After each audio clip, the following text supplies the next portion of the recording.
We all know that detailing is super fun and can really elevate the looks of your city.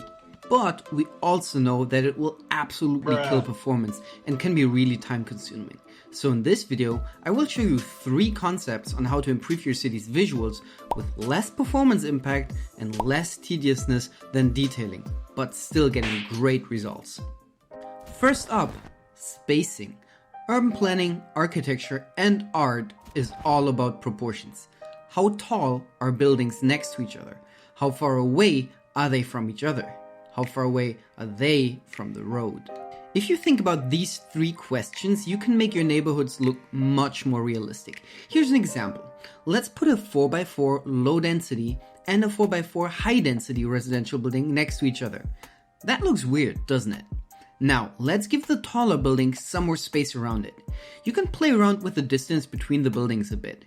Do it for multiple buildings, and we are now changing density at a much more granular level than the 2 in-game zone types. You can either do this with the Move It mod, or even in vanilla if you just consider the zoning squares.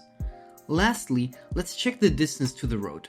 This is important because a road can look either unattractive for a pedestrian when buildings are too far away from the road, for example like on a Strode. Or if the buildings are too close to the road and too tall, they have a claustrophobic effect. Here's a simple trick. Buildings should at max be 2 times as high as the road is wide. The second concept deals with surfaces. Flat surfaces look boring, but as we discussed earlier, can be important to convey realistic scaling of our urban environments. A plaza might look boring with just one ground texture. We can use decals to give it a more varied texture with different colors and shapes. Or we use curb networks or props to emphasize a change in ground cover. The interesting thing here is that even if the curb isn't that high, its slight width and the little height make all the difference to our eyes. Here's also an interesting fact that park planners, both for public parks as well as theme parks by the way, make use of.